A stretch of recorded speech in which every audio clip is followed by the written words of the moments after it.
Enforcement directorate भी रोशनी scam को अब पड़ताल रोशनी स्कैम में एनफोर्समेंट डायरेक्टरेट भी करने जा रहा है।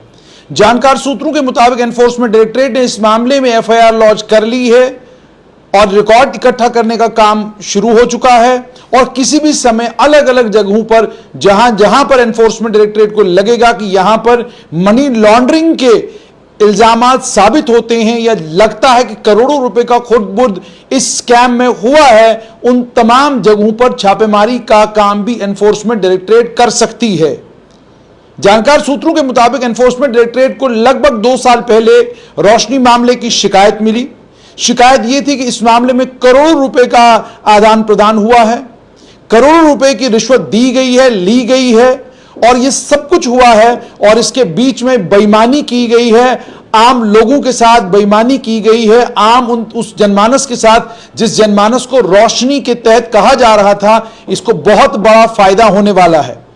2013 में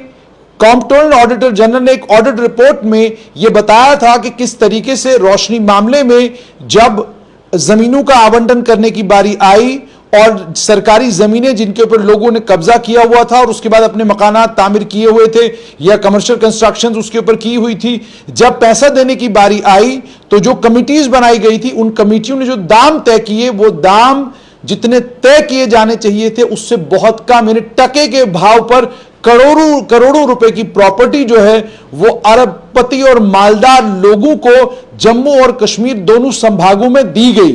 रोशनी स्कीम के तहत मकसद जिस वक्त गुलाम नबी आजाद ने 2005 में जब इस स्कीम में संशोधन किया तो मकसद था गरीब लोगों को, कमजोर लोगों को बिना कुछ पैसा खर्च किए उन जमीनों के ऊपर मालिकाना हुकूक मिले जिन जमीनों के ऊपर वो सालों से काश्तकारी कर रहे हैं। लेकिन पसे पर्दा यह था कि जो काश्तकारी कर रहे थे उनको तो बेनिफिट कम मिला, लेकिन जिन लोगों ने काश्तकारी नहीं की बल्कि जो लोग मालदार थे, ताकतवर थे, कश्मीर की सेंट्रल प्लेसेस पर यानी वो जगह हैं जहां करोड़ों रुपए का दाम है, जैसे रेजिडेंसी रोड की बात की जाए, राजबाग की बात की जाए, गोगजी बाग की बात की जाए, जवाहर नगर की बात की जाए, ये सारे एरियाज वो कश्मीर के हैं, श्रीनगर के हैं जो बहुत महंगे हैं जहां पर जमीनों की कीमत करोड़ों रुपया है। इसी तरीके से जम्मू में रेजिडेंसी रोड की बात की जाए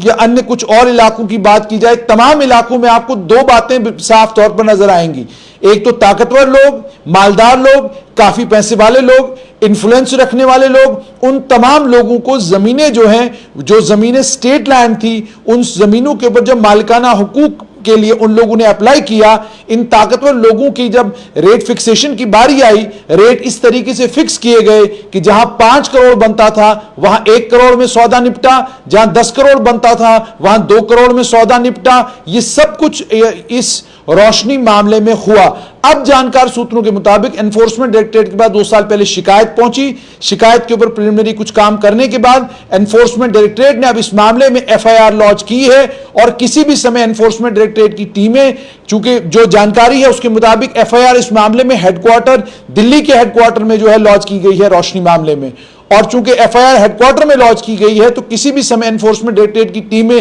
हो सकता है जम्मू और कश्मीर दोनों जगह, जम्मू और श्रीनगर दोनों शहरों में छापेमारी हो, किसी भी समय होगी और वो सिर्फ इसलिए कि उन तमाम लोगों को बेनकाब किया जाए जो रोशनी स्कैम में असली स्कैमस्टर थे, जिनके ऊपर शिकंजा कसने की बात बार बार कही गई थी। आपको यह भी याद होगा कि जस्टिस गीता मित्तल जम्मू कश्मीर की चीफ जस्टिस रह चुकी हैं, रिटायर हो चुकी हैं। अब उन्होंने एक जजमेंट दी थी जिस जजमेंट में उन्होंने रोशनी एक्ट को असंवैधानिक डिक्लेयर किया था। उससे पहले ही सत्यपाल मलिक रोशनी एक्ट को जो है कलअदम करार दे गए थे। उनके कलअदम करार देने के बाद